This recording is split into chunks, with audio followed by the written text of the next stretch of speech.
Welcome to the Sleepy Economist. This is an educational reading of a public domain text and not financial advice.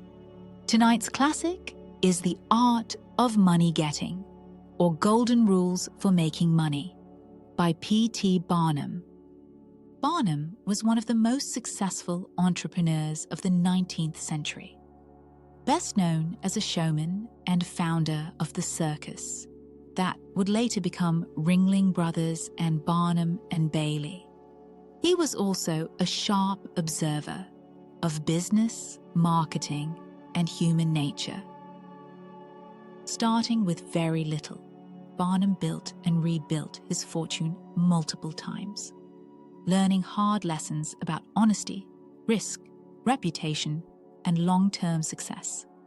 In this short book, he shares the practical principles he believed mattered most. Not speculation or luck, but habits, character, and common sense.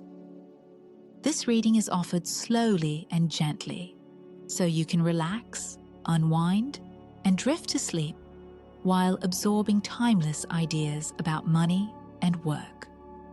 And now, let us begin.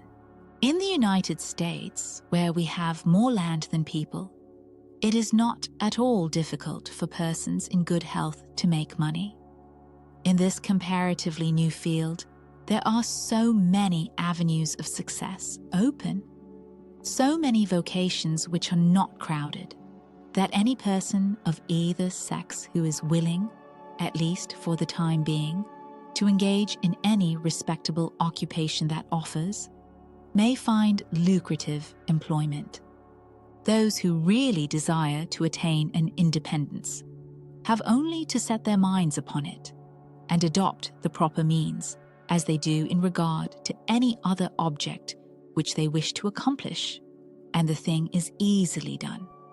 But however easy it may be found to make money, I have no doubt many of my hearers will agree, it is the most difficult thing in the world to keep it.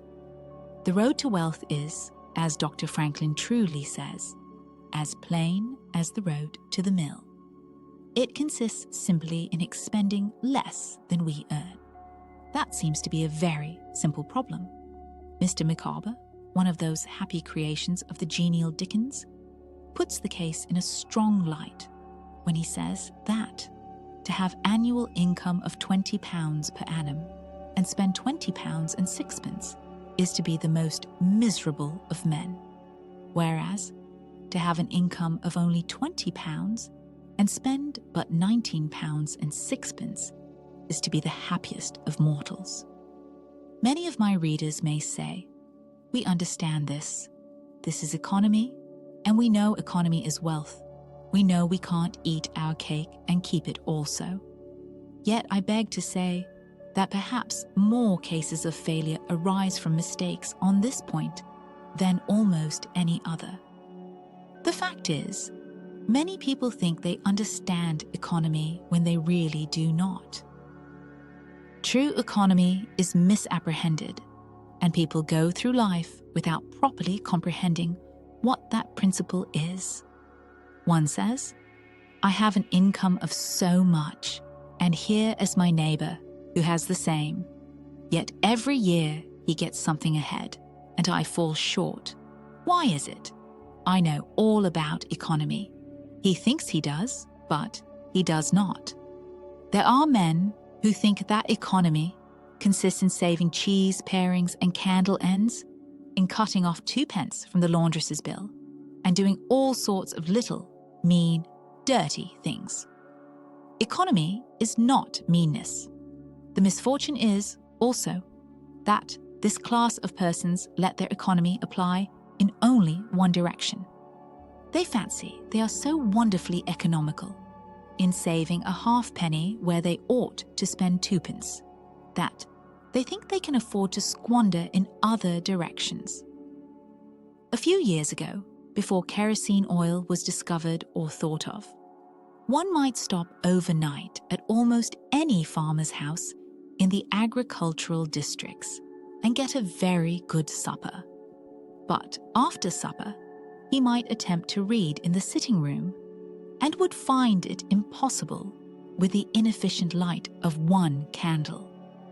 The hostess, seeing his dilemma, would say, "It is rather difficult to read here evenings.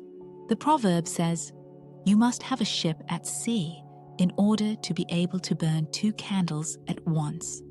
We never have an extra candle except on extra occasions. These extra occasions occur perhaps twice a year. In this way, the good woman saves $5, $6, or $10 in that time.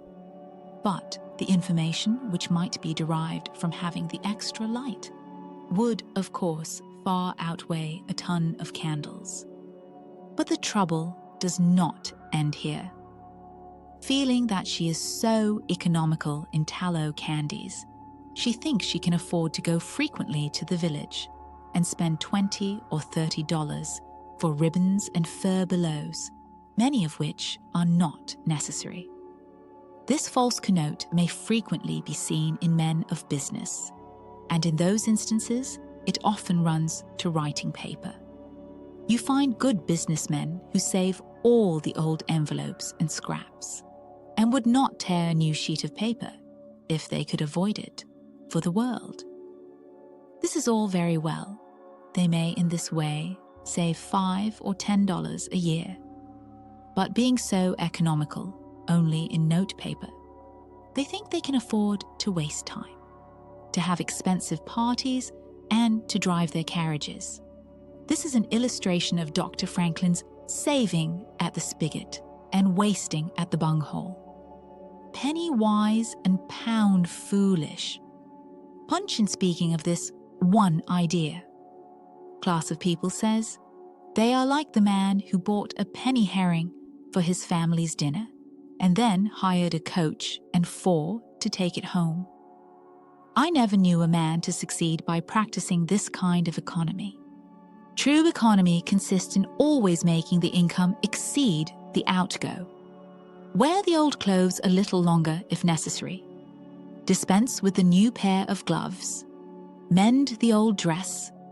Live on plainer food if need be, so that, under all circumstances, unless some unforeseen accident occurs, there will be a margin in favor of the income. A penny here and a dollar there, placed at interest, goes on accumulating, and in this way the desired result is attained. It requires some training, perhaps, to accomplish this economy, but when once used to it, you will find there is more satisfaction in rational saving than in irrational spending. Here is a recipe which I recommend.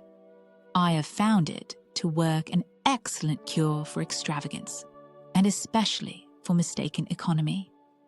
When you find that you have no surplus at the end of the year, and yet have a good income, I advise you to take a few sheets of paper and form them into a book and mark down every item of expenditure.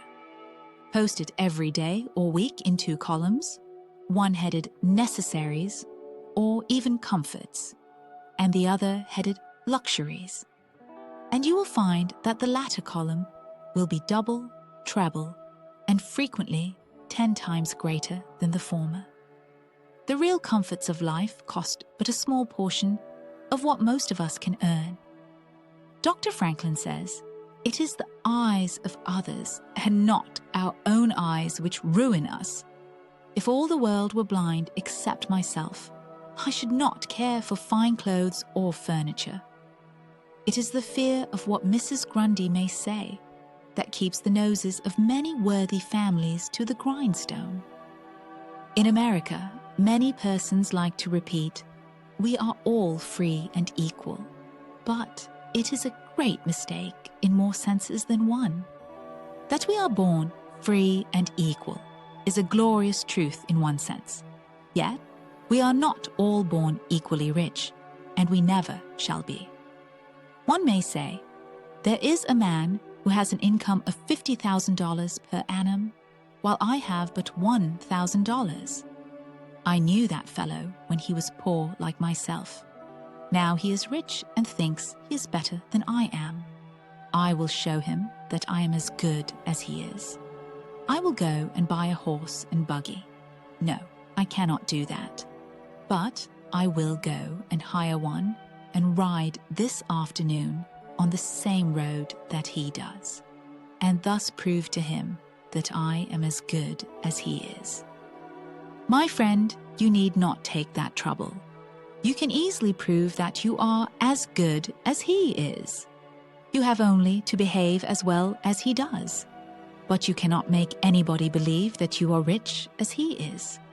Besides, if you put on these airs, waste your time and spend your money, your poor wife will be obliged to scrub her fingers off at home and buy her tea 2 ounces at a time, and everything else in proportion, in order that you may keep up appearances, and after all, deceive nobody. On the other hand, Mrs. Smith may say that her next-door neighbor married Johnson for his money, and everybody says so. She has a nice $1,000 camel's hair shawl, and she will make Smith get her an imitation one, and she will sit in a pew right next to her neighbor in church in order to prove that she is her equal. My good woman, you will not get ahead in the world if your vanity and envy thus take the lead. In this country, where we believe the majority ought to rule, we ignore that principle in regard to fashion and let a handful of people, calling themselves the aristocracy, run up a false standard of perfection. And in endeavoring to rise to that standard, we constantly keep ourselves poor, all the time digging away for the sake of outside appearances. How much wiser to be a law unto ourselves and say, we will regulate our outgo by our income and lay up something for a rainy day. People ought to be as sensible on the subject of money getting as on any other subject. Like causes produces like effects. You cannot accumulate a fortune by taking the road that leads to poverty. It needs no prophet to tell us that those who live fully up to their means, without any thought of a reverse in this life, can never attain a pecuniary independence. Men and women accustomed to gratify every whim and caprice will find it hard, at first, to cut down their various unnecessary expenses, and will feel it a great self-denial to live in a smaller house than they have been accustomed to, with less expensive furniture, less company, less costly clothing, fewer servants, a less number of balls, parties, theatre goings, carriage ridings, pleasure excursions, cigar smokings, liquor drinkings, and other extravagances. But, after all, if they will try the plan of laying by a nest egg, or, in other words, a small sum of money at interest or judiciously invested in land, they will be surprised at the pleasure to be derived from constantly adding to their little pile, as well as from all the economical habits which are engendered by this course. The old suit of clothes and the old bonnet and dress will answer for another season. The croton or spring water tastes better than champagne. A cold bath and a brisk walk will prove more exhilarating than a ride in the finest coach. A social chat, an evening's reading in the family circle, or an hour's play of Hunt the Slipper and Blind Man's Buff will be far more pleasant than a $50 or $500 party. When the reflection on the difference in cost is indulged in by those who begin to know the pleasures of saving. Thousands of men are kept poor, and tens of thousands are made so, after they have acquired quite sufficient to support them well through life, in consequence of laying their plans of living on too broad a platform. Some families expend $20,000 per annum, and some much more, and would scarcely know how to live on less. while others secure more solid enjoyment, frequently on a 20th part of that amount. Prosperity is a more severe ordeal than adversity, especially sudden prosperity. Easy come, easy go is an old and true proverb. A spirit of pride and vanity, when permitted to have full sway, is the undying canker worm which gnaws the very vitals of a man's worldly possessions. Let them be small or great, hundreds or millions. Many persons, as they begin to prosper, immediately expand their ideas and commence expending for luxuries, until in a short time their expenses swallow up their income, and they become ruined in their ridiculous attempts to keep up appearances and make a sensation.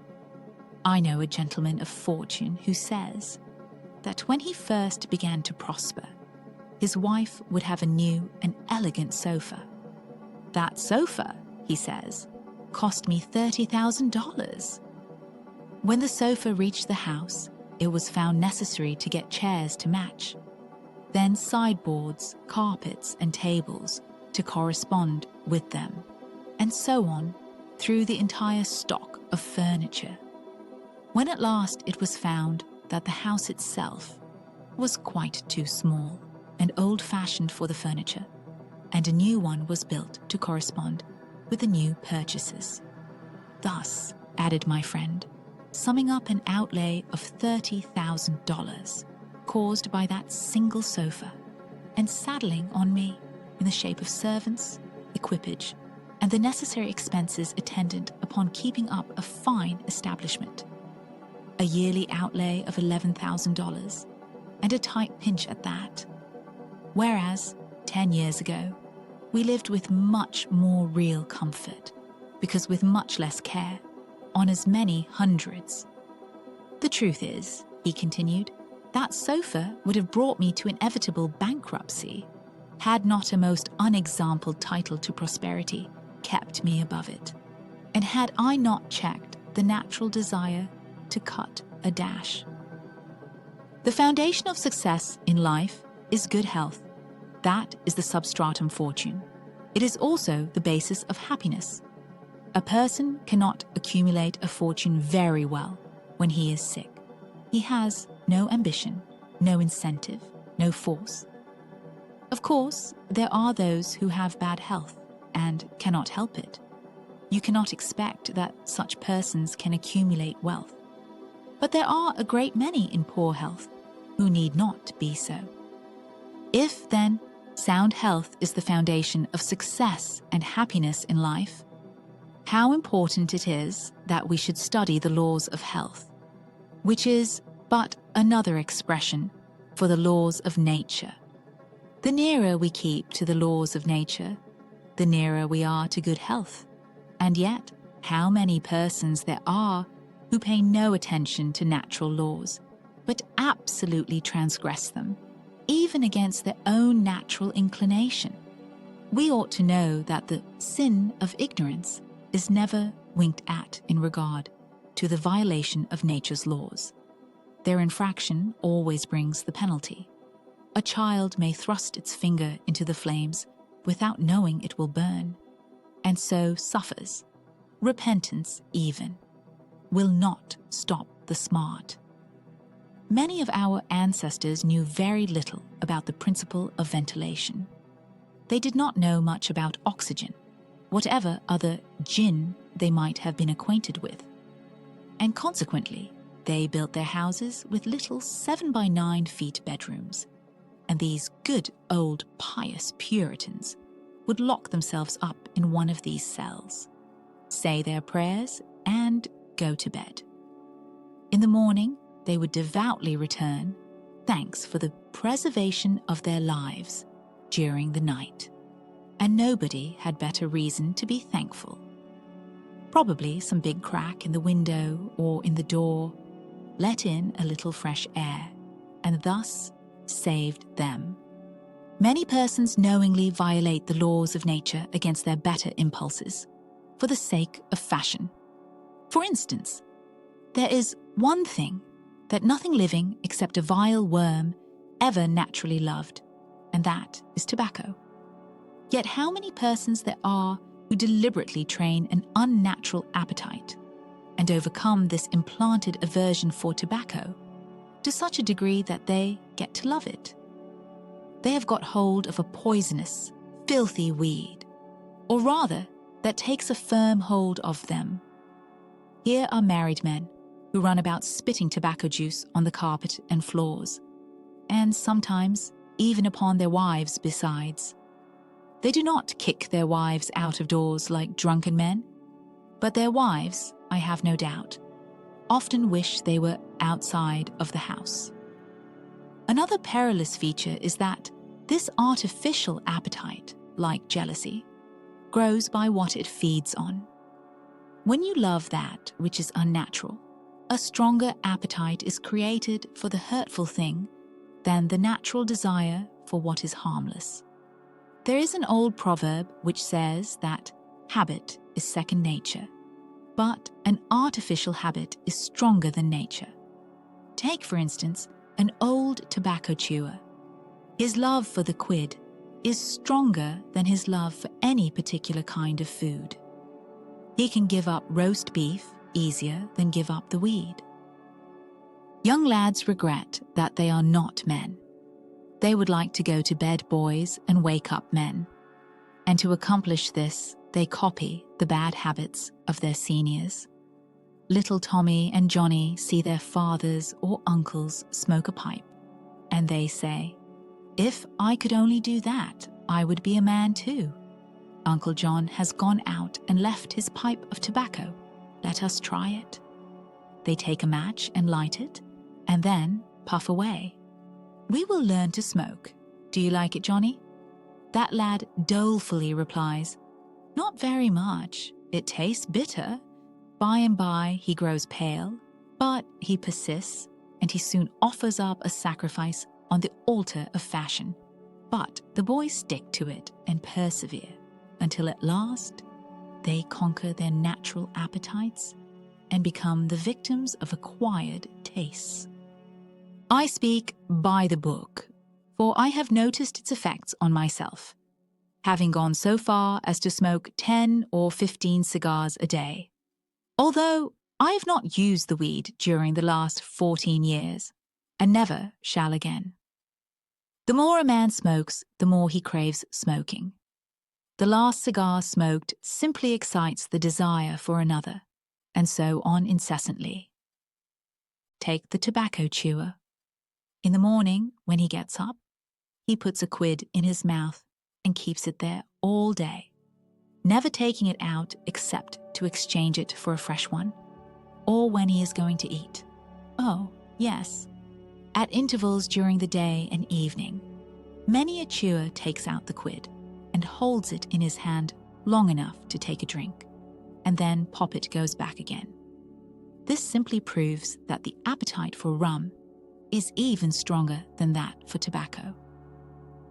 When the tobacco chewer goes to your country seat and you show him your grapery and fruit house and the beauties of your garden, when you offer him some fresh, ripe fruit and say, "My friend, I have got here the most delicious apples and pears and peaches and apricots. I have imported them from Spain, France, and Italy. Just see those luscious grapes. There is nothing more delicious nor more healthy than ripe fruit, so help yourself. I want to see you delight yourself with these things." He will roll the dear quid under his tongue and answer, "No, I thank you. I have got tobacco in my mouth." His palate has become narcotized by the noxious weed, and he has lost, in a great measure, the delicate and enviable taste for fruits. This shows what expensive, useless, and injurious habits men will get into. I speak from experience. I have smoked until I trembled like an aspen leaf. The blood rushed to my head, and I had a palpitation of the heart, which I thought was heart disease, till I was almost killed with fright. When I consulted my physician, he said, "Break off tobacco using." I was not only injuring my health and spending a great deal of money, but I was setting a bad example. I obeyed his counsel. No young man in the world ever looked so beautiful, as he thought he did, behind a 15-cent cigar or a meerschaum. These remarks apply with tenfold force to the use of intoxicating drinks.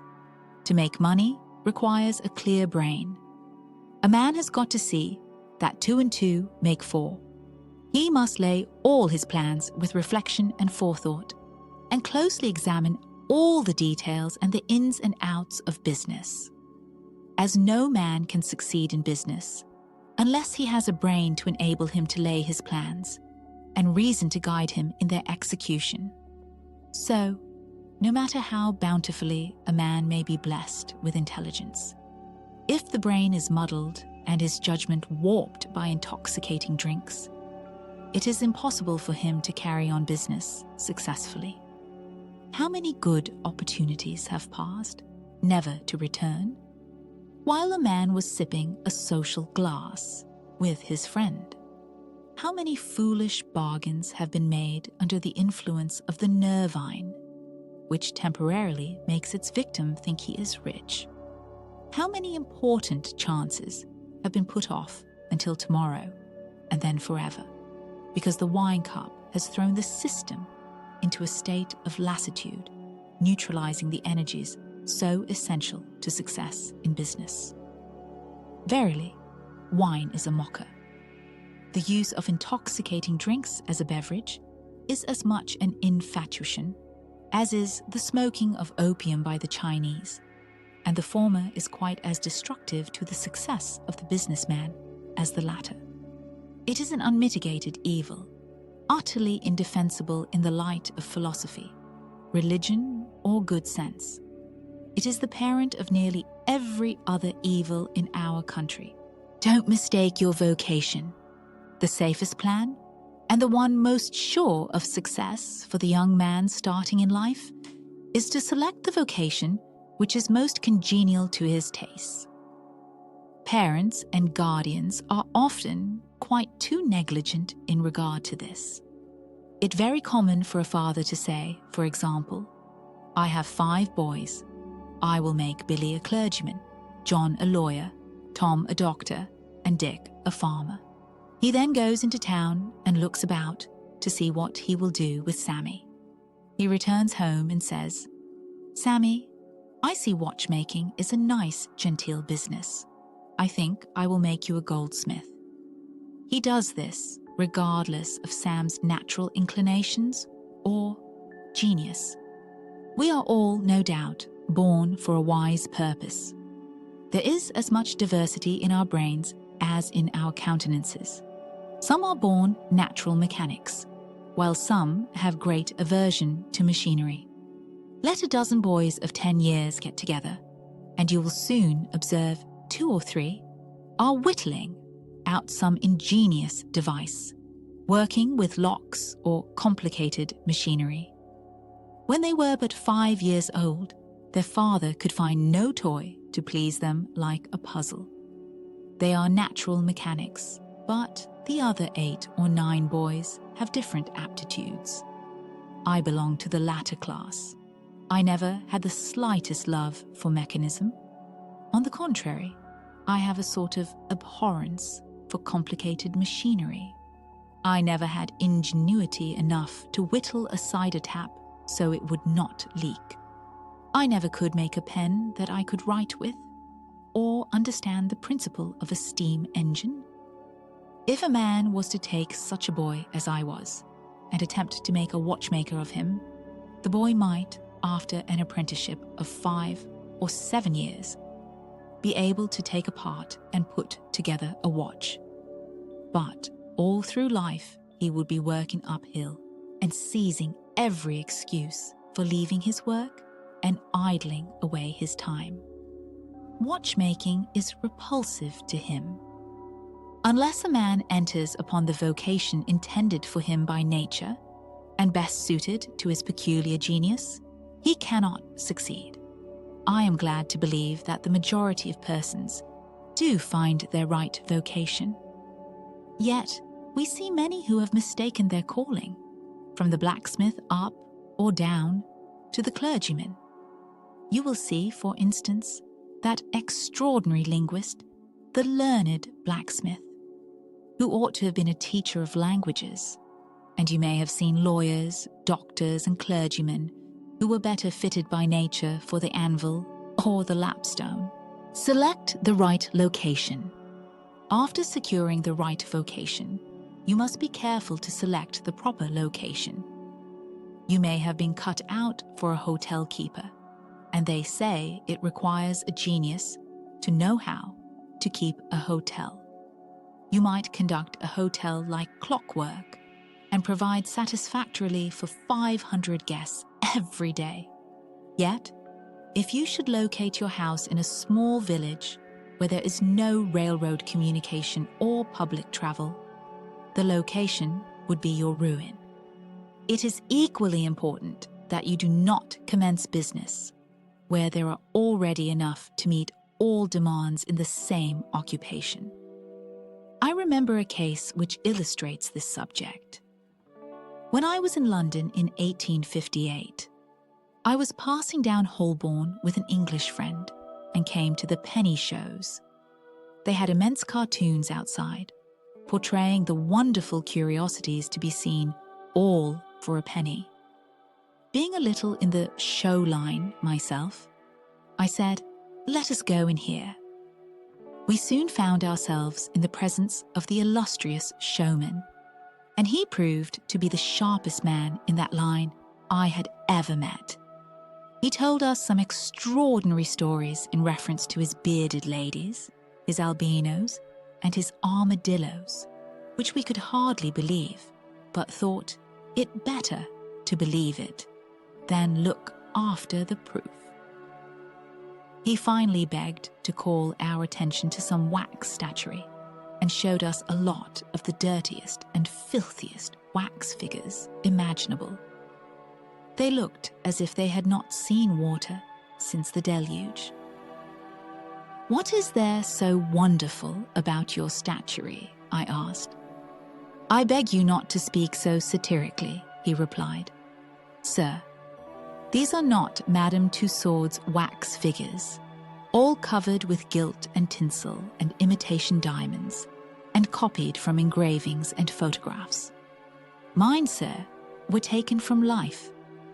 Whenever you look upon one of those figures, you may consider that you are looking upon the living individual." Glancing casually at them, I saw one labeled Henry VIII, and feeling a little curious upon seeing that it looked like Calvin Edson, the living skeleton, I said, "Do you call that Henry VIII?" He replied, "Certainly, sir. It was taken from life at Hampton Court by special order of His Majesty on such a day." He would have given the hour of the day if I had resisted. I said, "Everybody knows that Henry VIII was a great stout old king, and that figure is lean and lank. What do you say to that?" "Why," he replied, "you would be lean and lank yourself if you sat there as long as he has." There was no resisting such arguments. I said, "To my English friend, let us go out. Do not tell him who I am. I show the white feather. He beats me." He followed us to the door, and seeing the rabble in the street, he called out, "Ladies and gentlemen, I beg to draw your attention to the respectable character of my visitors," pointing to us as we walked away.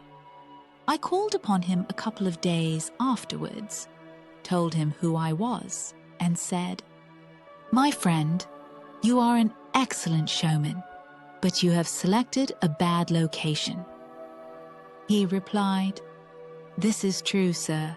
I feel that all my talents are thrown away. But what can I do?" "You can go to America," I replied. "You can give full play to your faculties over there. You will find plenty of elbow room in America. I will engage you for 2 years. After that, you will be able to go on your own account. He accepted my offer and remained 2 years in my New York museum. He then went to New Orleans and carried on a traveling show business during the summer.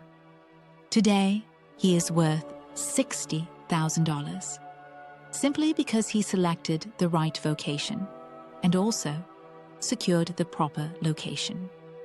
The old proverb says, 3 removes are as bad as a fire. But when a man is in the fire, it matters but little how soon or how often he removes. Avoid debt. Young men starting in life should avoid running into debt. There is scarcely anything that drags a person down like debt. It is a slavish position to get in, yet we find many a young man, hardly out of his teens, running in debt. He meets a chum and says, "Look at this. I have got trusted for a new suit of clothes." He seems to look upon the clothes as so much given to him. Well, it frequently is so. But if he succeeds in paying and then gets trusted again, he is adopting a habit which will keep him in poverty through life. Debt robs a man of his self-respect and makes him almost despise himself, grunting and groaning and working for what he has eaten up or worn out. And now, when he is called upon to pay up, he has nothing to show for his money. This is properly termed working for a dead horse. I do not speak of merchants buying and selling on credit, or of those who buy on credit in order to turn the purchase to a profit. The old Quaker said to his farmer son, "John, never get trusted. But if thee gets trusted for anything, let it be for manure, because that will help thee pay it back again." Mr. Beecher advised young men to get in debt, if they could, to a small amount in the purchase of land in the country districts. If a young man, he says, will only get in debt for some land and then get married, these 2 things will keep him straight, or nothing will. This may be safe to a limited extent, but getting in debt for what you eat and drink and wear is to be avoided. Some families have a foolish habit of getting credit at the stores, and thus frequently purchase many things which might have been dispensed with. It is all very well to say, "I have got trusted for 60 days, and if I don't have the money, the creditor will think nothing about it." There is no class of people in the world who have such good memories as creditors. When the 60 days run out, you will have to pay.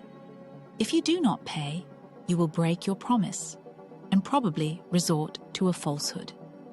You may make some excuse or get in debt elsewhere to pay it, but that only involves you the deeper. A good-looking, lazy young fellow was the apprentice boy, Horatio. His employer said, "Horatio, did you ever see a snail?"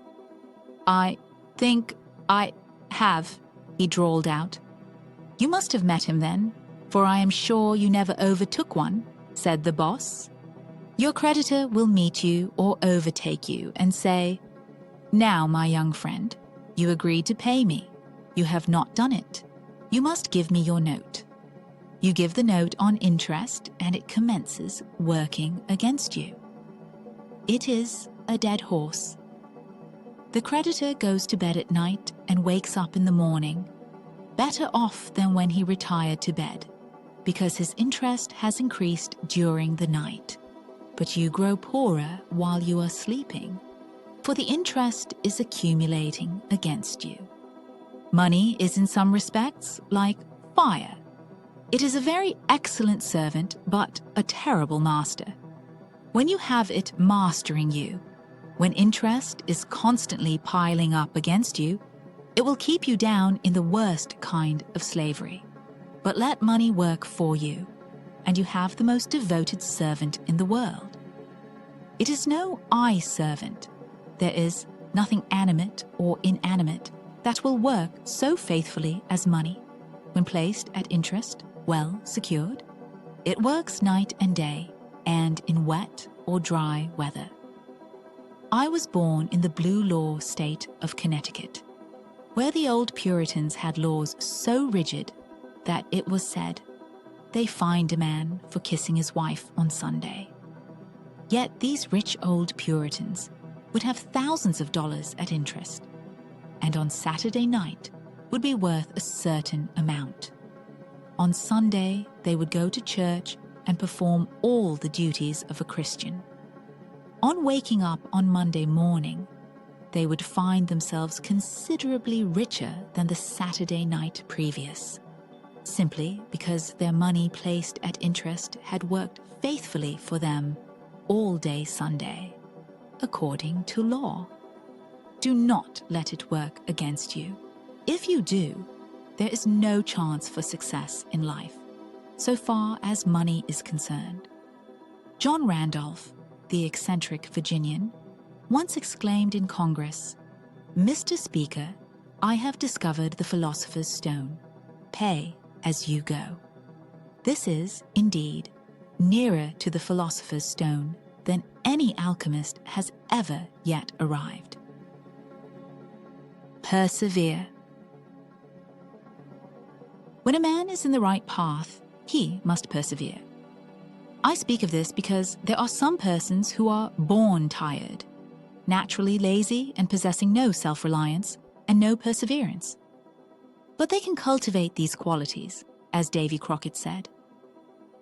"This thing remember when I am dead.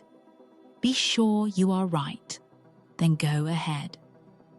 It is this go-ahead-itiveness, this determination not to let the horrors or the blues take possession of you, so as to make you relax your energies in the struggle for independence, which you must cultivate. How many have almost reached the goal of their ambition, but, losing faith in themselves, have relaxed their energies, and the golden prize has been lost forever.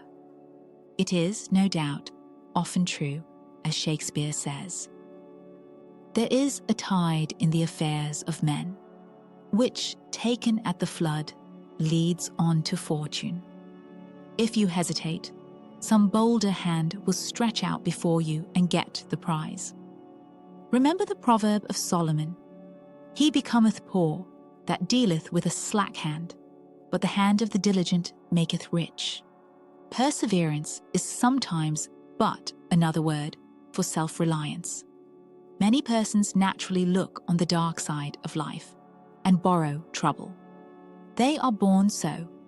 Then they ask for advice, and they will be governed by one wind and blown by another, and cannot rely upon themselves. Until you can get so that you can rely upon yourself, you need not expect to succeed. I have known men, personally, who have met with pecuniary reverses and absolutely committed suicide because they thought they could never overcome their misfortune. But I have known others who have met more serious financial difficulties and have bridged them over by simple perseverance, aided by a firm belief that they were doing justly, and that providence would overcome evil with good. You will see this illustrated in any sphere of life. Take two generals, both understand military tactics, both educated at West Point, if you please, both equally gifted, yet one having this principle of perseverance and the other lacking it. The former will succeed in his profession, while the latter will fail. One may hear the cry, "The enemy are coming, and they have got cannon." "Got cannon?" says the hesitating general. "Yes." "Then halt every man." He wants time to reflect. His hesitation is his ruin. The enemy passes unmolested or overwhelms him, while on the other hand, the general of pluck, perseverance and self-reliance goes into battle with a will And amid the clash of arms, the booming of cannon, the shrieks of the wounded, and the moans of the dying, you will see this man persevering, going on, cutting and slashing his way through with unwavering determination, inspiring his soldiers to deeds of fortitude, valor, and triumph. Whatever you do, do it with all your might. Work at it, if necessary, early and late, in season and out of season, not leaving a stone unturned, and never deferring for a single hour that which can be done just as well now. The old proverb is full of truth and meaning. Whatever is worth doing at all is worth doing well. Many a man acquires a fortune by doing his business thoroughly, while his neighbor remains poor for life because he only half does it. Ambition, energy, industry, perseverance are indispensable requisites for success in business. Fortune always favors the brave and never helps a man who does not help himself. It won't do to spend your time like Mr. Micawber in waiting for something to turn up.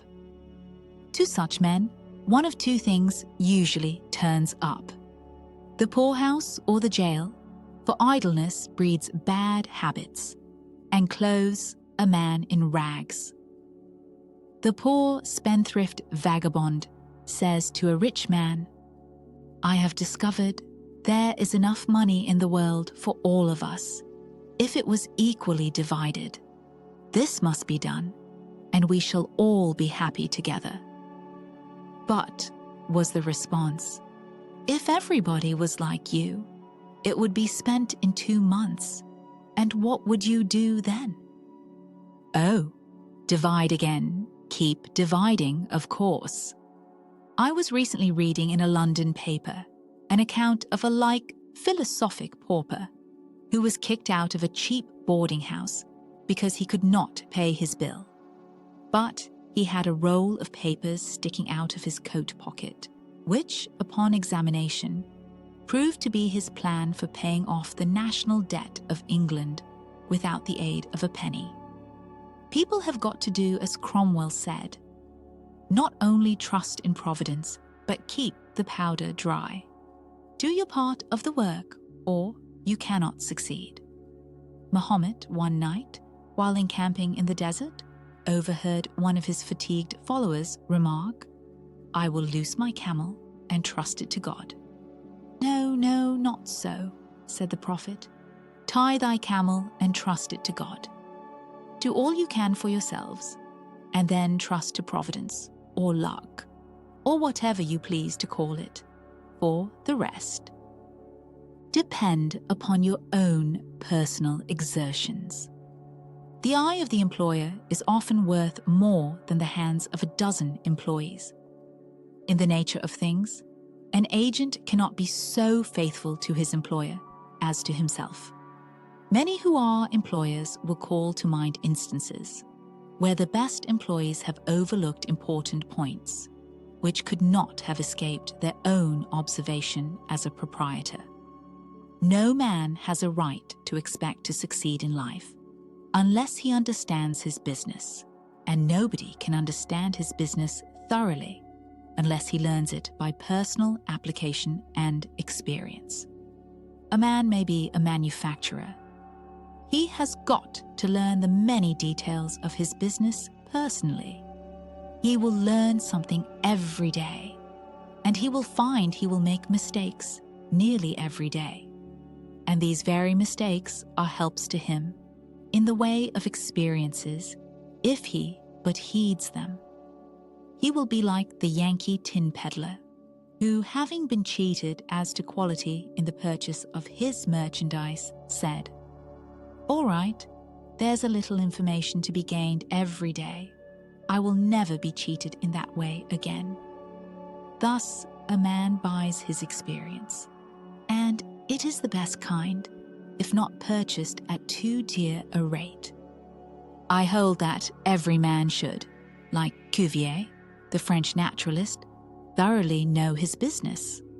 So proficient was he in the study of natural history, that you might bring to him the bone, or even a section of a bone of an animal, which he had never seen described, and, reasoning from analogy, he would be able to draw a picture of the object from which the bone had been taken. On one occasion, his students attempted to deceive him. They rolled one of their number in a cowskin and put him under the professor's table as a new specimen. When the philosopher came into the room, some of the students asked him what animal it was. Suddenly, the animal said, "I am the devil, and I am going to eat you." It was but natural that Cuvier should desire to classify this creature, and examining it intently, he said, "Divided hoof, graminivorous, it cannot be done." He knew that an animal with a split hoof must live upon grass and grain, or other kind of vegetation, and would not be inclined to eat flesh, dead or alive, so he considered himself perfectly safe.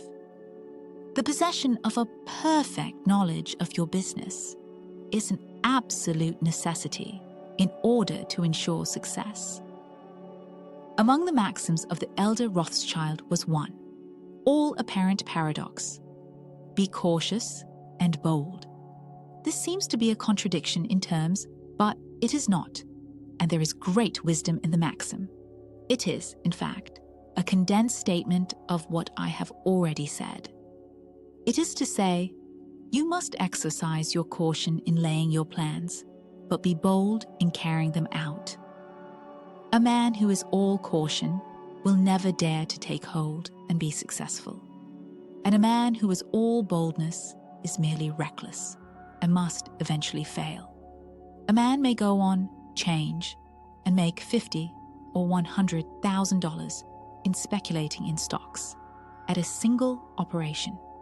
But if he has simple boldness without caution, it is mere chance. And what he gains today, he will lose tomorrow. You must have both the caution and the boldness to ensure success. The Rothschilds have another maxim: never have anything to do with an unlucky man or place. That is to say, never have anything to do with a man or place which never succeeds, because although a man may appear to be honest and intelligent, yet if he tries this or that thing and always fails, it is on account of some fault or infirmity that you may not be able to discover, but nevertheless which must exist. There is no such thing in the world as luck. There never was a man who could go out in the morning and find a purse full of gold in the street today, and another tomorrow, and so on, day after day. He may do so once in his life, but so far as mere luck is concerned, he is as liable to lose it as to find it. Like causes produce like effects. If a man adopts the proper methods to be successful, luck will not prevent him. If he does not succeed, there are reasons for it, although perhaps he may not be able to see them. Use the best tools. Men in engaging employees should be careful to get the best. Understand, you cannot have two good tools to work with, and there's no tool you should be so particular about as living tools. If you get a good one, it is better to keep him than keep changing. He learns something every day, and you are benefited by the experience he acquires. He is worth more to you this year than last, and he is the last man to part with, provided his habits are good and he continues faithful. If, as he gets more valuable, he demands an exorbitant increase of salary, on the supposition that you can't do without him, let him go. Whenever I have such an employee, I always discharge him. First, to convince him that his place may be supplied, and second, because he is good for nothing if he thinks he is invaluable and cannot be spared. But I would keep him, if possible, in order to profit from the result of his experience. An important element in an employee is the brain. You can see bills up, hands wanted, but hands are not worth a great deal without heads. Mr. Beecher illustrates this in this wise. An employee offers his services by saying, "I have a pair of hands," and one of my fingers thinks. "That is very good," says the employer. Another man comes along and says, "He has 2 fingers that think." "Ah, that is better." But a third calls in and says that all his fingers and thumbs think. That is better still. Finally, another steps in and says, "I have a brain that thinks. I think all over. I am a thinking as well as a working man." "You are the man I want," says the delighted employer.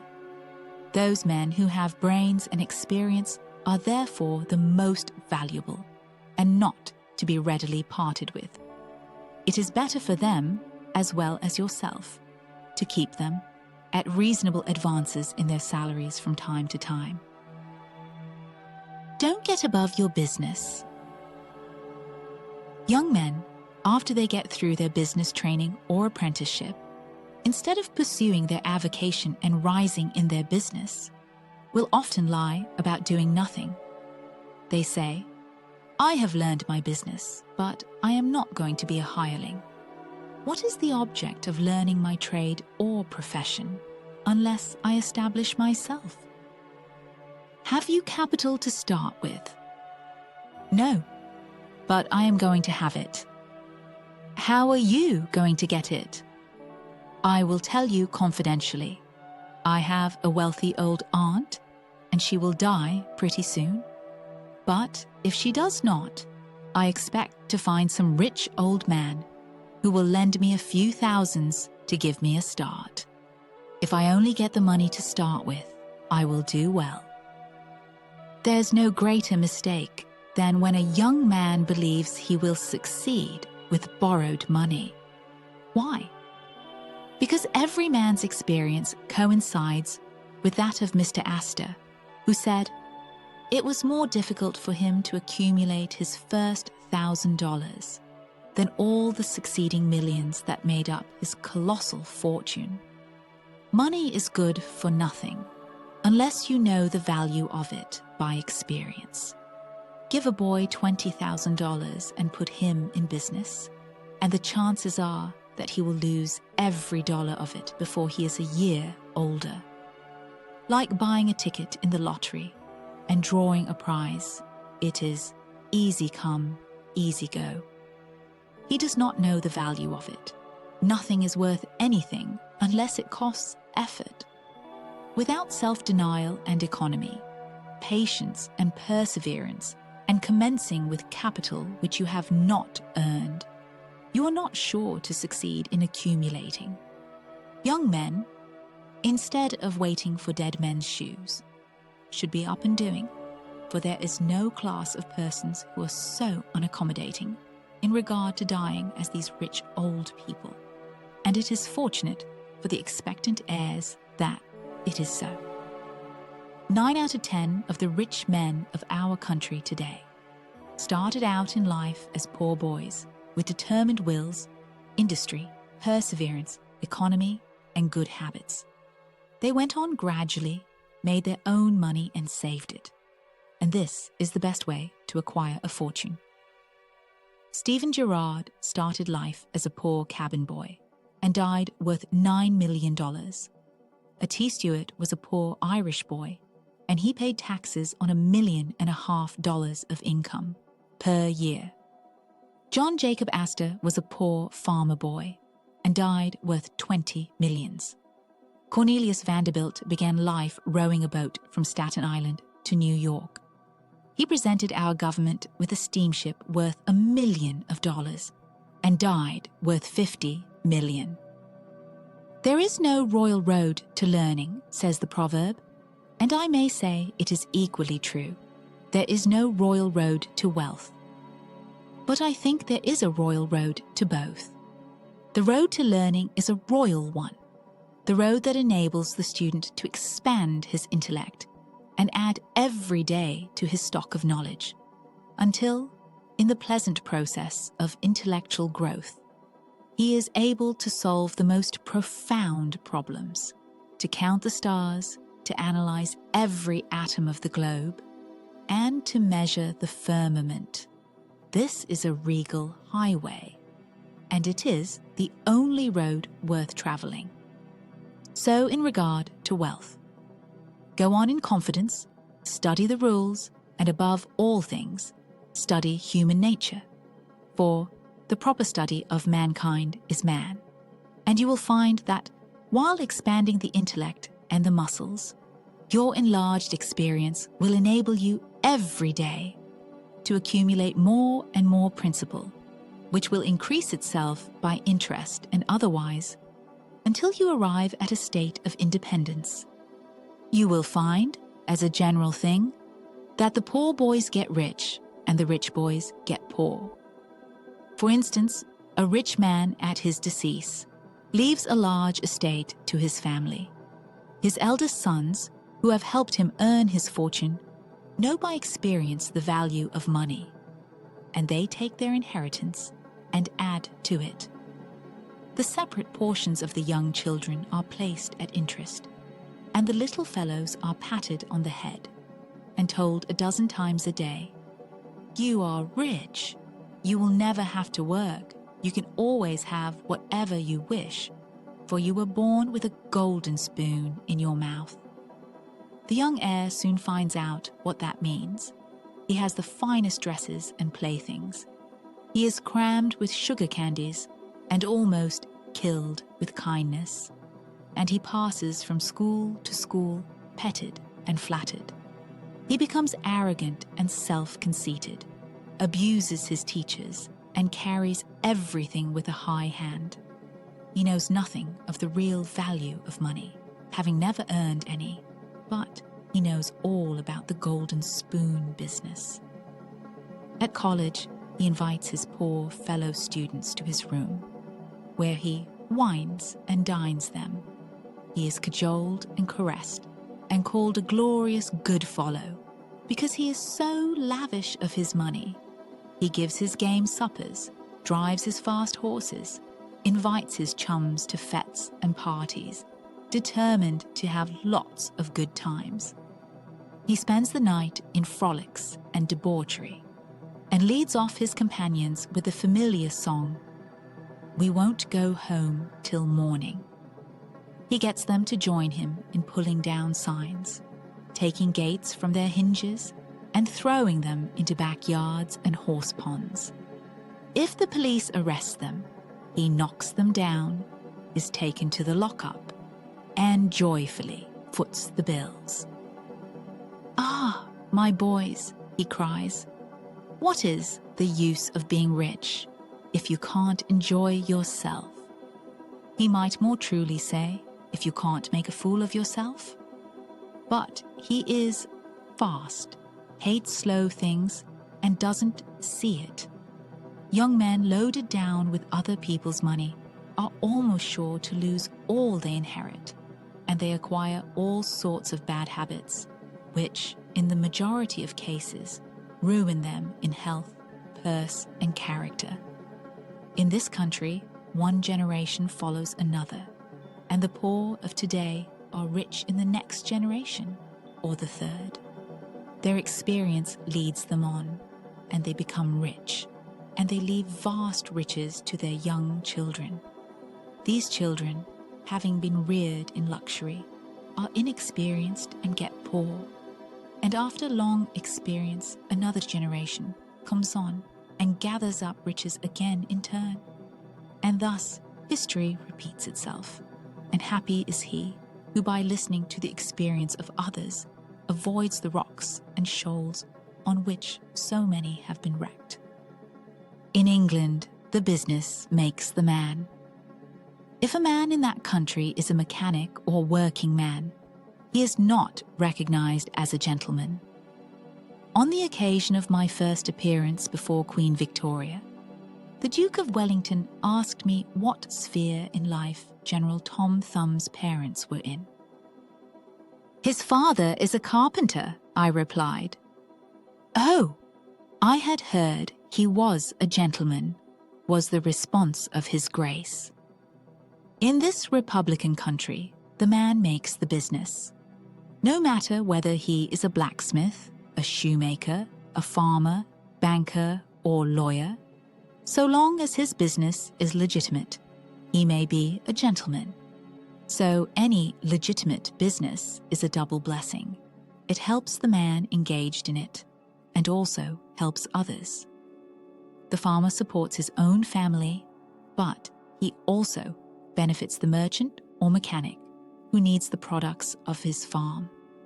The tailor not only makes a living by his trade, but he also benefits the farmer, the clergyman, and others who cannot make their own clothing. But all these classes often may be gentlemen. The great ambition should be to excel all others engaged in the same occupation. The college student who was about graduating said to an old lawyer, "I have not yet decided which profession I will follow." Is your profession full? "The basement is much crowded, but there is plenty of room upstairs," was the witty and truthful reply. No profession, trade, or calling is overcrowded in the upper story. Wherever you find the most honest and intelligent merchant or banker, or the best lawyer, the best doctor, the best clergyman, the best shoemaker, carpenter, or anything else, that man is most sought for and has always enough to do. As a nation, Americans are too superficial. They are striving to get rich quickly and do not generally do their business as substantially and thoroughly as they should. But whoever excels all others in his own line, if his habits are good and his integrity undoubted, cannot fail to secure abundant patronage and the wealth that naturally follows. Let your motto then always be Excelsior, for by living up to it, there is no such word as fail. Learn something useful. Every man should make his son or daughter learn some useful trade or profession, so that in these days of changing fortunes, of being rich today and poor tomorrow, they may have something tangible to fall back upon. This provision might save many persons from misery, who by some unexpected turn of fortune have lost all their means. Let hope predominate, but be not too visionary. Many persons are always kept poor because they are too visionary. Every project looks to them like certain success, and therefore they keep changing from one business to another, always in hot water, always under the harrow. The plan of counting the chickens before they are hatched is an error of ancient date, but it does not seem to improve by age. Do not scatter your powers. Engage in one kind of business only, and stick to it faithfully until you succeed, or until your experience shows that you should abandon it. A constant hammering on one nail will generally drive it home at last, so that it can be clinched. When a man's undivided attention is centered on one object, his mind will constantly be suggesting improvements of value, which would escape him if his brain was occupied by a dozen different subjects at once. Many a fortune has slipped through a man's fingers because he was engaged in too many occupations at a time. There is good sense in the old caution against having too many irons in the fire at once. Be systematic. Men should be systematic in their business. A person who does business by rule, having a time and place for everything, doing his work promptly, will accomplish twice as much, and with half the trouble, of him who does it carelessly and slipshod. By introducing system into all your transactions, doing one thing at a time, always meeting appointments with punctuality, you find leisure for pastime and recreation. Whereas the man who only half does one thing and then turns to something else, and half does that, will have his business at loose ends and will never know when his day's work is done, for it never will be done. Of course, there is a limit to all these rules. We must try to preserve the happy medium, for there is such a thing as being too systematic. There are men and women, for instance, who put away things so carefully that they can never find them again. It is too much like the red tape formality at Washington and Mr. Dickens' circumlocution office, all theory and no result. When the Astor House was first started in New York City, it was undoubtedly the best hotel in the country. The proprietors had learned a good deal in Europe regarding hotels, and the landlords were proud of the rigid system which pervaded every department of their great establishment. When 12 o'clock at night had arrived, and there were a number of guests around, one of the proprietors would say, "Touch that bell, John," and in 2 minutes, 60 servants with a water bucket in each hand would present themselves in the hall.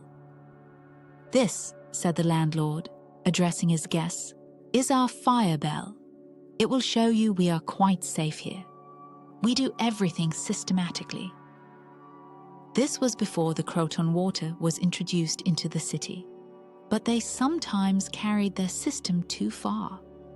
On one occasion, when the hotel was thronged with guests, one of the waiters was suddenly indisposed, and although there were 50 waiters in the hotel, the landlord thought he must have his full complement, or his system would be interfered with.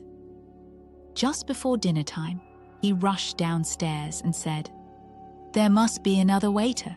I am one waiter short. What can I do?" He happened to see Boots, the Irishman. "Pat," said he, "wash your hands and face. Take that white apron and come into the dining room in 5 minutes." Presently, Pat appeared as required, and the proprietor said, "Now, Pat, you must stand behind these 2 chairs and wait on the gentleman who will occupy them. Did you ever act as a waiter?" "I know all about it, sure, but I never did it."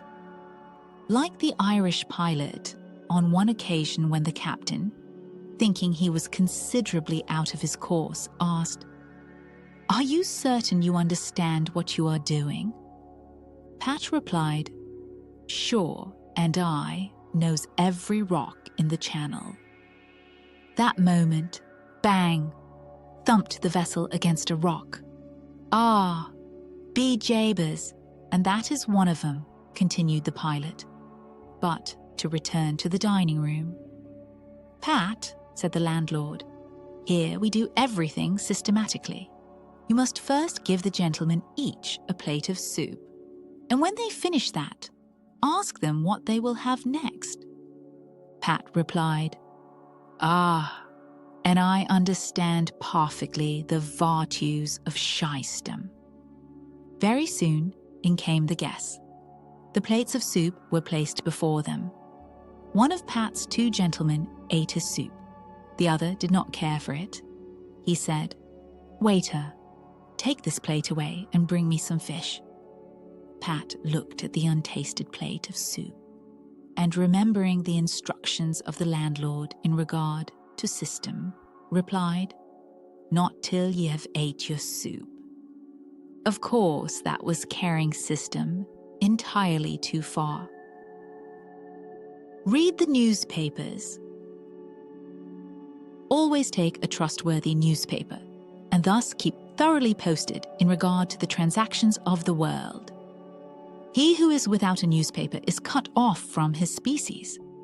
In these days of telegraphs and steam, many important inventions and improvements in every branch of trade are being made, and he who don't consult the newspapers will soon find himself and his business left out in the cold. Beware of outside operations.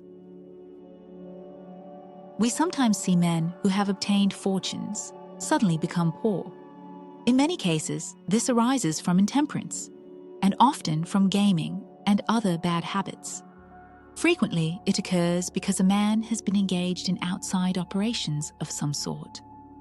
When he gets rich in his legitimate business, he is told of a grand speculation where he can make a score of thousands. He is constantly flattered by his friends, who tell him that he is born lucky, that everything he touches turns into gold.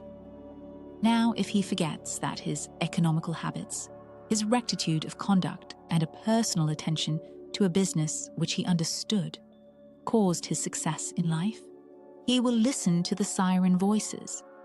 He says, "I will put in $20,000. I have been lucky, and my good luck will soon bring me back $60,000. A few days elapse, and it is discovered he must put in $10,000 more. Soon after, he is told it is all right, but certain matters not foreseen require an advance of $20,000 more, which will bring him a rich harvest.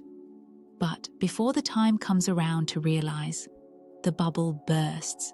He loses all he is possessed of, and then he learns what he ought to have known at the first, that however successful a man may be in his own business, if he turns from that and engages in a business which he don't understand, he is like Samson. When shorn of his locks, his strength has departed, and he becomes like other men. If a man has plenty of money, he ought to invest something in everything that appears to promise success, and that will probably benefit mankind. But let the sums thus invested be moderate in amount, and never let a man foolishly jeopardize a fortune that he has earned in a legitimate way by investing it in things in which he has had no experience. Don't endorse without security. I hold that no man ought ever to endorse a note or become security for any man, be it his father or brother, to a greater extent than he can afford to lose and care nothing about, without taking good security. Here is a man that is worth $20,000. He is doing a thriving manufacturing or mercantile trade. You are retired and living on your money. He comes to you and says, "You are aware that I am worth $20,000 and don't owe a dollar. If I had $5,000 in cash, I could purchase a particular lot of goods and double my money in a couple of months. Will you endorse my note for that amount?" You reflect that he is worth $20,000, and you incur no risk by endorsing his note. You like to accommodate him, and you lend your name without taking the precaution of getting security. Shortly after, he shows you the note with your endorsement cancelled, and tells you, probably truly, that he made the profit that he expected by the operation. You reflect that you have done a good action, and the thought makes you feel happy. By and by, the same thing occurs again, and you do it again. You have already fixed the impression in your mind that it is perfectly safe to endorse his notes without security. But the trouble is, this man is getting money too easily. He has only to take your note to the bank, get it discounted, and take the cash. He gets money for the time being without effort, without inconvenience to himself. Now mark the result. He sees a chance for speculation outside of his business. A temporary investment of only $10,000 is required. It is sure to come back before a note at the bank would be due. He places a note for that amount before you. You sign it almost mechanically, being firmly convinced that your friend is responsible and trustworthy. You endorse his notes as a matter of course. Unfortunately, the speculation does not come to a head quite so soon as was expected, and another $10,000 note must be discounted to take up the last one when due. Before this note matures, the speculation has proved an utter failure, and all the money is lost. Does the loser tell his friend, the endorser, that he has lost half of his fortune? Not at all. He don't even mention that he has speculated at all. But he has got excited. The spirit of speculation has seized him. He sees others making large sums in this way. We seldom hear of the losers, and like other speculators, he looks for his money where he loses it. He tries again. Endorsing notes has become chronic with you, and at every loss, he gets your signature for whatever amount he wants. Finally, you discover your friend has lost all of his property and all of yours. You are overwhelmed with astonishment and grief, and you say, "It is a hard thing. My friend here has ruined me." But, you should add, I have also ruined him.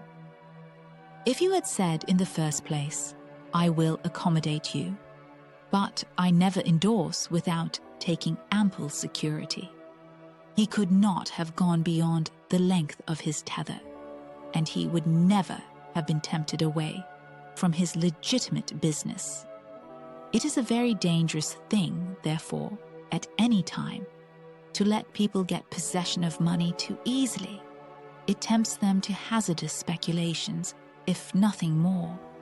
Solomon truly said, "He that hateth suretyship is sure."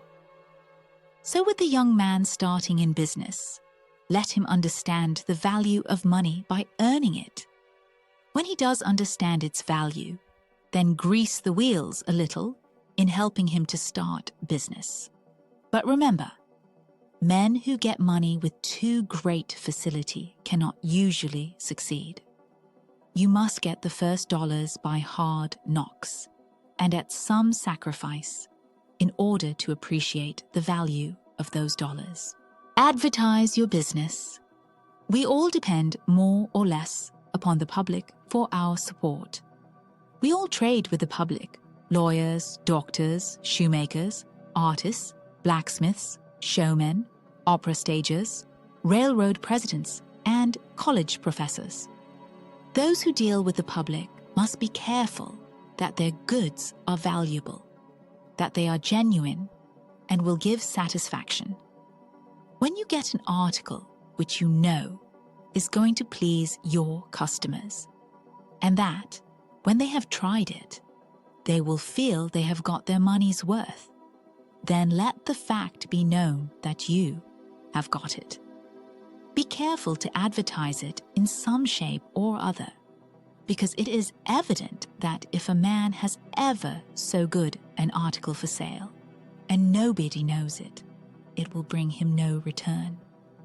In a country like this, where nearly everybody reads, and where newspapers are issued and circulated in editions of 5,000 to 200,000, it would be very unwise if this channel was not taken advantage of to reach the public in advertising.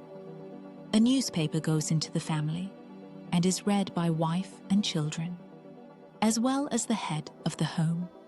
Hence, hundreds and thousands of people may read your advertisement while you are attending to your routine business.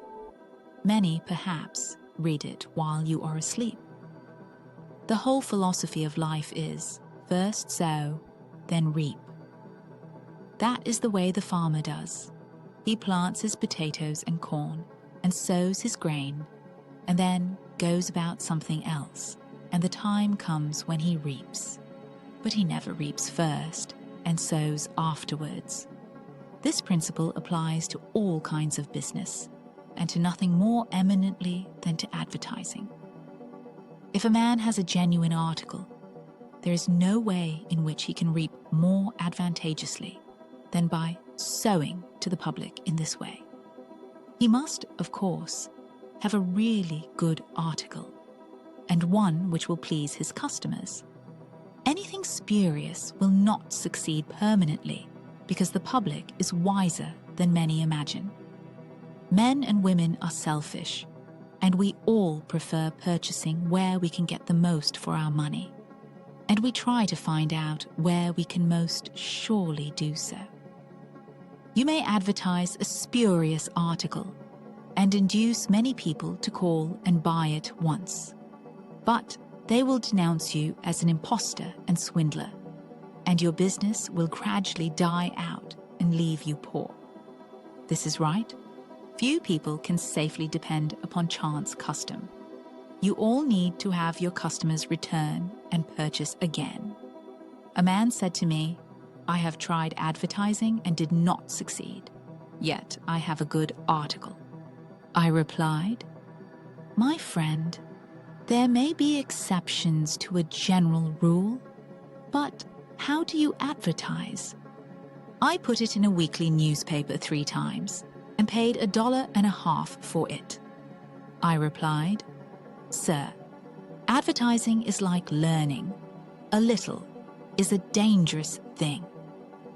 A French writer says that the reader of a newspaper does not see the first mention of an ordinary advertisement.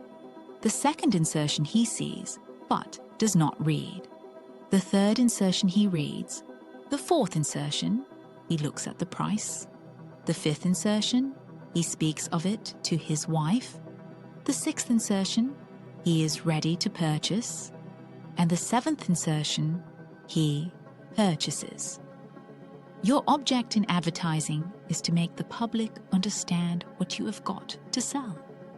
And if you have not the pluck to keep advertising until you have imparted that information, all the money you have spent is lost.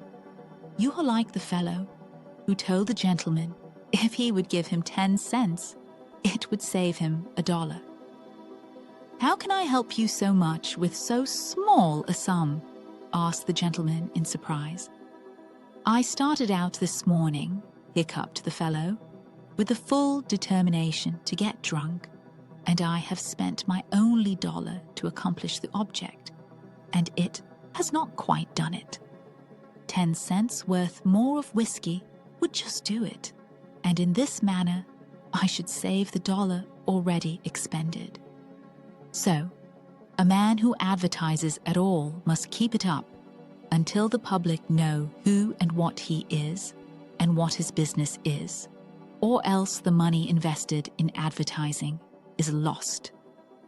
Some men have a peculiar genius for writing a striking advertisement, one that will arrest the attention of the reader at first sight.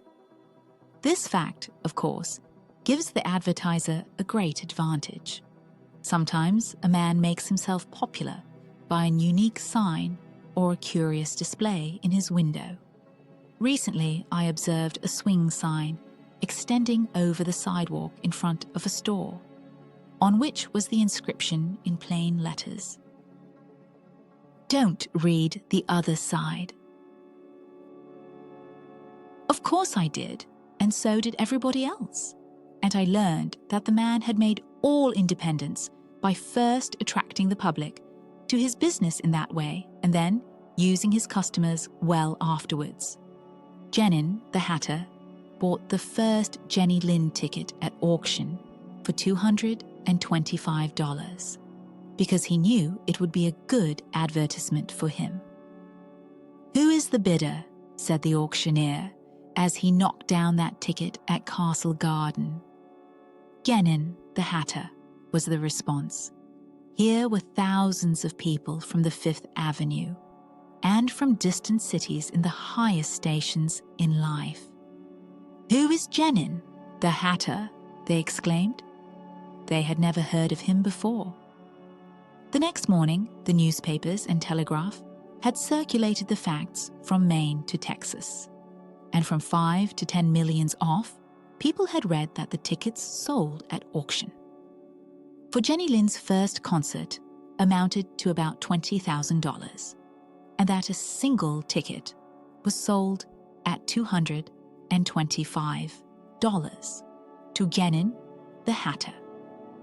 Men throughout the country involuntarily took off their hats to see if they had a genin hat on their heads. At a town in Iowa, it was found that in the crowd around the post office, there was one man who had a genin hat, and he showed it in triumph, although it was worn out and not worth 2 cents. "Why," one man exclaimed, "you have a real genin hat. What a lucky fellow you are." Another man said, "Hang on to that hat. It will be a valuable heirloom in your family." Still another man in the crowd, who seemed to envy the possessor of this good fortune, said, "Come, give us all a chance. Put it up at auction."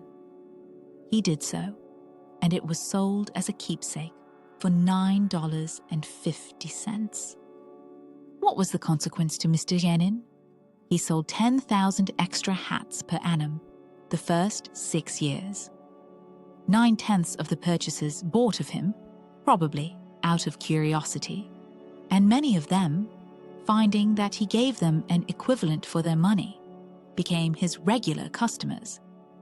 This novel advertisement first struck their attention, and then, as he made a good article, they came again. Now, I don't say that everybody should advertise as Mr. Genin did, but I say, if a man has got goods for sale and he don't advertise them in some way, the chances are that someday the sheriff will do it for him. Nor do I say that everybody must advertise in a newspaper, or indeed use printer's ink at all. On the contrary, although that article is indispensable in the majority of cases, yet doctors and clergymen, and sometimes lawyers and some others, can more effectually reach the public in some other manner. But it is obvious they must be known in some way, else how could they be supported? Be polite and kind to your customers. Politeness and civility are the best capital ever invested in business. Large stores, gilt signs, flaming advertisements will all prove unavailing if you or your employees treat your patrons abruptly. The truth is, the more kind and liberal a man is, the more generous will be the patronage bestowed upon him. Like begets like. The man who gives the greatest amount of goods of a corresponding quality for the least sum, still reserving for himself a profit, will generally succeed best in the long run. This brings us to the golden rule. As ye would that men should do to you, do ye also to them, and they will do better by you than if you always treated them as if you wanted to get the most you could out of them for the least return. Men who drive sharp bargains with their customers, acting as if they never expected to see them again, will not be mistaken. They will never see them again as customers. People don't like to pay and get kicked also. One of the ushers in my museum once told me he intended to whip a man who was in the lecture room as soon as he came out. "What for?" I inquired. "Because he said I was no gentleman," replied the usher. "Never mind," I replied. "He pays for that, and you will not convince him you are a gentleman by whipping him. I cannot afford to lose a customer. If you whip him, he will never visit the museum again, and he will induce friends to go with him to other places of amusement instead of this. And thus, you see, I should be a serious loser." "But he insulted me," muttered the usher.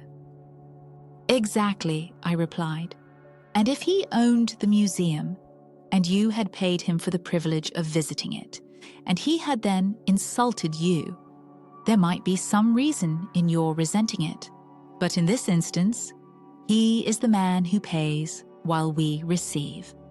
And you must, therefore, put up with his bad manners."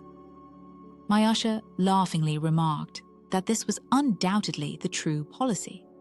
But he added that he should not object to an increase of salary if he was expected to be abused in order to promote my interest.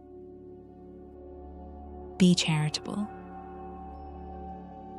Of course, men should be charitable because it is a duty and a pleasure. But even as a matter of policy, if you possess no higher incentive, you will find that the liberal man will command patronage, while the sordid, uncharitable miser will be avoided. Solomon says, "There is that scattereth, and yet increaseth, and there is that withholdeth more than meet, but it tendeth to poverty." Of course, the only true charity is that which is from the heart. The best kind of charity is to help those who are willing to help themselves. Promiscuous almsgiving, without inquiring into the worthiness of the applicant, is bad in every sense. But to search out and quietly assist those who are struggling for themselves is the kind that scattereth and yet increaseth. But don't fall into the idea that some persons practice of giving a prayer instead of a potato and a benediction instead of bread to the hungry. It is easier to make Christians with full stomachs than empty. Don't blab. Some men have a foolish habit of telling their business secrets. If they make money, they like to tell their neighbors how it was done. Nothing is gained by this, and ofttimes much is lost. Say nothing about your profits, your hopes, your expectations, your intentions, and this should apply to letters as well as to conversation. Goethe makes Mephistopheles say, "Never write a letter, nor destroy one." Businessmen must write letters, but they should be careful what they put in them. If you are losing money, be specially cautious and not tell of it, or you will lose your reputation. Preserve your integrity. It is more precious than diamonds or rubies. The old miser said to his sons, "Get money, get it honestly if you can, but get money." This advice was not only atrociously wicked, but it was the very essence of stupidity. It was as much as to say, if you find it difficult to obtain money honestly, you can easily get it dishonestly. Get it in that way. Poor fool, not to know that the most difficult thing in life is to make money dishonestly. Not to know that our prisons are full of men who attempted to follow this advice. Not to understand that no man can be dishonest without soon being found out, and that, when his lack of principle is discovered, nearly every avenue to success is closed against him forever. The public very properly shun all whose integrity is doubted. No matter how polite and pleasant and accommodating a man may be, none of us dare to deal with him if we suspect false weights and measures. Strict honesty not only lies at the foundation of all success in life, financially, but in every other respect. Uncompromising integrity of character is invaluable. It secures to its possessor a peace and joy which cannot be attained without it, which no amount of money or houses and lands can purchase. A man who is known to be strictly honest may be ever so poor, but he has the purses of all the community at his disposal. For all know that if he promises to return what he borrows, he will never disappoint them. As a mere matter of selfishness, therefore, if a man had no higher motive for being honest, all will find that the maxim of Dr. Franklin can never fail to be true, that honesty is the best policy. To get rich is not always equivalent to being successful. There are many rich poor men, while there are many others, honest and devout men and women, who have never possessed so much money as some rich persons squander in a week, but who are nevertheless really richer and happier than any man can ever be while he is a transgressor, of the higher laws of his being. The inordinate love of money, no doubt, may be and is the root of all evil.